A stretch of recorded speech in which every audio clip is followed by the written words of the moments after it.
So hey guys, how are you? And today my name is Smith Raut, aka the Salvator.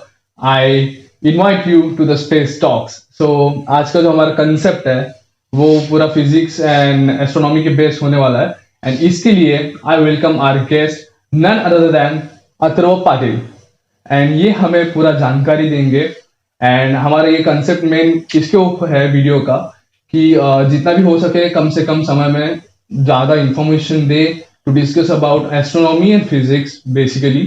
And okay, without further delay, let's start. तो मैं audience को बता देता हूँ आज जो हमारा मेन टॉपिक रहेगा वो कॉमेट है, right? And second one is जो मतलब चल रहा है काफी अभी न्यूज में भी आ रहा है, they are talking about comet C2022 E3ZTF। Thank you. ये पर एक नॉर्मल इंसान में और फिजिक्स स्टडी करने वाले में ये बेसिकली कॉमेट का नाम है। ओके सर, आप मुझे बता सकते हो मतलब ऐसे कुछ स्पेसिफिक रीजन है जो मतलब ऐसा इस फॉर्मेट में नाम क्यों रखते हैं? लाइक प्लैनेट का तो सही था यार, जुपिटर, अर्थ, मार्स, तो फिर can you tell us? Actually comets और जितने अभी चीजें डिस्कवर होती है उनका नाम कोड नेम्स ज्यादा होते हैं क्योंकि बेसिकली ये जो तुम आपने बोला जुपिटर, सैटर्न, मार्स, ये सारे नेम्स आज नहीं हजारों साल पहले नेमिंग किया उनका। तो उस टाइम पे लिस्ट कम थी, सो उन्होंने उस टाइम के लोगों ने ग्रीक गॉड्स के नेम दे दिए, उनके अपने अपने कल्चर्स के भगवानों के नाम दे दिए प्लैनेट्स को। लेकिन आज we have billions of stars, we have millions of deep sky objects and comets, so हर एक को इंडिविजुअल ऐसा प्रॉपर नेम देना पॉसिबल नहीं है, so we give it a code name. ठीक है, ओके, राइट। सो और एक मैं सवाल आपसे पूछना चाहूंगा, जो ऑडियंस है उनमें से काफी लोगों को शायद सवाल हो, काफी लोगों को पता भी होगा definitely, but still I would suggest you कि आप एक बार थोड़ा सा डेप्थ में बता सकते हो from the scratch, like what is comet? Okay, so comet is basically composed of dust, ice, rocks. Okay, like ठीक है, सो वो आते हैं ऑलमोस्ट प्लूटो के पीछे से, Kuiper belt and Oort cloud से। एंड कॉमेट को समझने के लिए पहले हम कॉमेट की हिस्ट्री की तरफ पहले चलते हैं। सो कॉमेट्स की जो अंडरस्टैंडिंग है वो एंशिएंट टाइम से आज तक कैसे इवॉल्व हुई, right the time from Aristotle, ancient India till today. ठीक है, सो उस टाइम पे जब एरिस्टोटल ने कॉमेट्स को स्टडी करना शुरू किया, उसने बोला कॉमेट्स से एक अर्थ का ही कोई तो टुकड़ा, कोई तो पार्ट है जो यहाँ से निकल गया, ऊपर एटमॉस्फेयर में चला गया और वहां पे जलने लग गया। ठीक है, सो उस टाइम पे उतना साइंटिफिक मेथड्स एंड टेक्निक्स थे नहीं आज जितने प्रॉपर, सो उसने एक अजम्पशन कर दिया और एक अजम्पशन लोगों के सामने रख दिया कि कॉमेट बेसिकली ये होता है कि अर्थ का ही टुकड़ा है और बाहर जाके जस्ट उसको आग लगी, एटमॉस्फेयर में ही है। Okay, so what was the time span? मतलब ये Aristotle time span was actually more than 2000 years. I don't know exactly the date, but it was ancient time. ठीक है, एंड उस टाइम पे सिर्फ ऐसे कंसेप्ट से नहीं, कुछ सुपरस्टिशियंस कंसेप्ट भी आने लग गए। सो उस टाइम के लोगों को पता नहीं चला कि ये क्या है, ये चीज आसमान में हम लोग को दिख रही है। नॉर्मली डेली तो हम लोग प्लैनेट्स देखते हैं, स्टार्स देखते हैं, ये कुछ अजीब सा झाड़ू जैसा दिखने लग गया स्काई में, सो ये क्या है? सो उनको ये कुछ रॉन्ग मैसेज गॉड की तरफ से आया है या फिर कोई तो खराब ओमेन है। So like this superstitions news God, ये सारी न्यूज स्प्रेड होना चालू हो गई। तो उस टाइम पे ऐसा बिलीव्स आने लगे कि कॉमेट का आना यानी अशुभ है, कॉमेट का आना यानी कोई राजा की मौत होना या फिर कोई बीमारी फैलना, ये सारी चीजें कॉमेट्स से रिलेटेड होने लग गई। क्योंकि उस टाइम पे हमें पता नहीं था ना कि ये सारी चीजें क्या है। हम तो हाँ, हम तो एक्सप्लोरेशन करना उस टाइम पे स्टार्ट किया था हम लोगों ने। तो साइंस उतना इवॉल्व हुआ नहीं था उस टाइम तक। अच्छा, हाँ, मतलब आप बोल रहे हो कि मतलब राजा की मौत होना वाज द सुपरस्टिशन, राइट? लेकिन अगर ऐसे समय में अगर गलती से किसी की मौत भी हो जाए तो उसको कोइंसिडेंस समझने के मतलब कोइंसिडेंस समझने की जगह पे वो तो समझेंगे कि सच में मर गया, मतलब ये सच में सुपरस्टिशन है। ऐसे ही सारी चीजें बिलीफ्स बनने लगे ना। सो ये एक एंशिएंट एरा है, उस टाइम पे इस टाइप की अंडरस्टैंडिंग थी। लेकिन जब ये मेडिवल एरा जब ये आया, उस टाइम पे यूरोप में कुछ ऐसे अच्छे साइंटिस्ट उस टाइम पे आ गए। उसमें से पहले थे टाइको ब्रे। उन्होंने, वो एक एस्ट्रोनॉमर थे अपने टाइम के। सो उन्होंने अपने कुछ टेक्निक्स यूज करके बोला कि ये जो कॉमेट्स हम देखते हैं वो एरिस्टोटल ने जिस तरह से बताया वो पूरा गलत थियरी है। एंड कॉमेट्स हमारा अर्थ का पार्ट है ही नहीं, वो डीप स्पेस से आते हैं। उन्होंने पैरालैक्स की मेथड से ये बोला कि ये जो भी कॉमेट्स आए हैं they are actually 4 times the distance between earth and sun, इतने दूर, अर्थ एंड मून सॉरी, इतने दूर है, मतलब यहाँ से जितना मून दूर है उससे 4 times 4 डिस्टेंस times. ज्यादा हो सकते हैं इन कॉमेट्स। मतलब ये सारे कॉमेट्स जो हम देखते हैं वो डीप स्पेस से आए हैं। और उसके हाँ मतलब back then that might be the huge statement, right? मतलब Yeah, अगर कोई स्टडी हाँ. करके बता रहा है कि ये यहाँ से जा रहे हैं एंड सडनली कोई टोटली अपोजिट बता रहा है कि नहीं नहीं यहाँ से नहीं बल्कि वो वहां से बाहर से कहीं से पास हाँ. हो रहा है, और ये चीज एक्सेप्ट करने में भी टाइम लगता है लोगों को। राइट? और वो एक टाइम ऐसा था कि लोग मोस्टली रिलीजियस बुक्स को फॉलो करते थे कि ये बुक में जो लिखा है रिलीजियस बुक में वही सही है, और कोई आदमी आके बोलता है कि ये नहीं ये गलत है। सो उस टाइम पे उस इंसान को काफी पनिशमेंट दिया करते थे। एग्जाम्पल कॉपरनिकस ने जब भी बोला कि Earth is not the centre of the universe, actually Earth and other planets revolve around the sun, Right. So that was the heliocentric theory जो उसने सामने लाई सबसे पहले। लेकिन उसको एक्चुअली किसी ने उसको लोगों ने बैन कर दिया।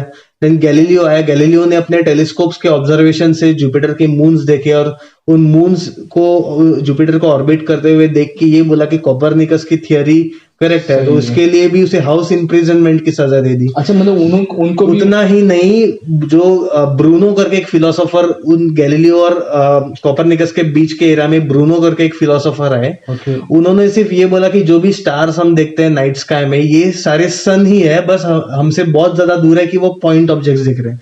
सो इस स्टेटमेंट के लिए उसे सारे लोगों के बीच जिंदा जलाया गया था। तो उस टाइम पे रिलीजन इतना डोमिनेटिंग था कि साइंस को इवॉल्व होने के लिए बहुत ही ज्यादा डिफिकल्टी और बहुत ही ज्यादा मतलब हिम्मत की जरूरत थी लोगों में। So I can imagine how tough it was. I mean, एक तो सब सोसाइटल प्रेशर से बाहर जाके कुछ स्टडी करो, trying to search new thing, to discover something, and इतना एफर्ट देने के बाद पूरी जिंदगी उसमें इन्वेस्ट करने के बाद दे डिस्ट्रॉय यू। तो उस टाइम पे वैसे ही लाइफ हुआ करती थी। लेकिन उसके बाद टाइको के बाद उनके स्टूडेंट्स थे योहानस केपलर। ओके, अभी जो ऑडियंस है उनमें से कोई स्कूल स्टूडेंट्स हो गए, उनको ये नाम ज्यादा फेमिलियर होगा उनके सिलेबस में। पता होगा वो कमेंट करके बताओ। Even we would like to know, अगर कुछ इन्फॉर्मेशन हमसे छूट गई तो जिनको भी पता है उनके बारे में कुछ एक्स्ट्रा चीजें होगी तो please comment down and let us know. Okay, so Johannes Kepler ने स्टूडेंट्स को तो पता होगा कि योहानस केपलर ने 3 लॉज ऑफ प्लेनेटरी ऑर्बिट्स के लॉज डिफाइन किए थे। Right. उसमें से पहला था कि every planets orbit in an elliptical shape, ठीक है। Okay. सो सर्कुलर शेप नहीं होता, जो भी प्लैनेट्स ऑर्बिट करते हैं सन को या फिर मून ऑर्बिट करता है अर्थ को, Right. उनके शेप सर्कुलर नहीं इलिप्टिकल होते हैं, ठीक है, अंडाकार होते हैं। Yeah, सो like oval. हाँ, लाइक ओवल, इलिप्टिकल, इलेक्ट्रिकल, हाँ, ठीक है। सो उसने लेकिन ऐसा स्टेटमेंट दिया कॉमेट्स के बारे में कि कॉमेट्स सारे प्लैनेट्स भले इलिप्टिकल जाते हैं लेकिन कॉमेट्स शायद स्ट्रेट जाते होंगे पास होते होंगे आपसे। फिर उसके बाद न्यूटन का एरा है। न्यूटन ने बहुत ही रिवॉल्यूशन लाया इस साइंस और स्पेस के एरा में। सो न्यूटन ने कैलकुलस का इन्वेंशन किया, फिर उसने क्लासिकल फिजिक्स डिस्कवर किया, ग्रेविटेशनल थियरीज डिस्कवर किया, उसने अपने लाइट थियरी एंड ऑप्टिक्स के ऊपर भी रिसर्च किया। सो उसने जो उसने जो मैथमेटिकल टेक्निक्स सामने लाए, उस मैथमेटिकल टेक्निक्स को यूज करके लोगों ने बहुत सारी चीजें, ये सारी चीजें समझना शुरू की, ठीक है। सो उसमें से एक थे न्यूटन के फ्रेंड थे एडमंड हेली, जिनके नाम पे आज हेलिस कॉमेट है। राइट। सो हेलिस कॉमेट उनके नाम पे, लेकिन उनकी हिस्ट्री क्या है? सो एडमंड हेली ने क्या किया, न्यूटन के कुछ टेक्निक्स यूज करके उन्होंने ये देखा कि कॉमेट्स की हिस्ट्री को बेसिकली उन्होंने ट्रैक किया, ठीक है। सो बेसिकली जो उन्होंने देखा एक कॉमेट 1531 में आया था, ठीक है। फिर उसके बाद 1607 में एक कॉमेट आया था, फिर 1682 में आया था। सो उन्होंने देखा इन तीनों के बीच 76 ईयर्स का डिफरेंस है। सो उन्होंने बोला कि 1758 में एक फिर से कॉमेट आएगा वही।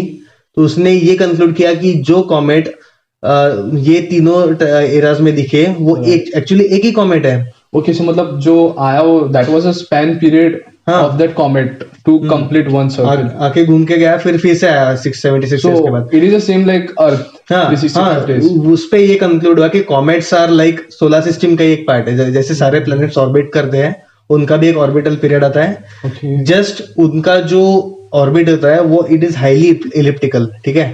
Okay. हमारे जितने भी प्लैनेट्स है उनके orbit circular, actually they are elliptical but उतने इलिप्टिकल नहीं, वो थोड़े बहुत सर्कुलर ही होते हैं, उनका इसेंट्रिसिटी बहुत कम होता है, बट इनके जो orbit they are highly elliptical, ठीक है। Okay. सो उसने ये बोला कि ये सारे एक्चुअली ये कॉमेट्स जो है वो अर्थ का ही पार्ट है। सो उसने बोला कि 1758 में, मतलब नेक्स्ट 76 ईयर्स में वापस वो कॉमेट आएगा।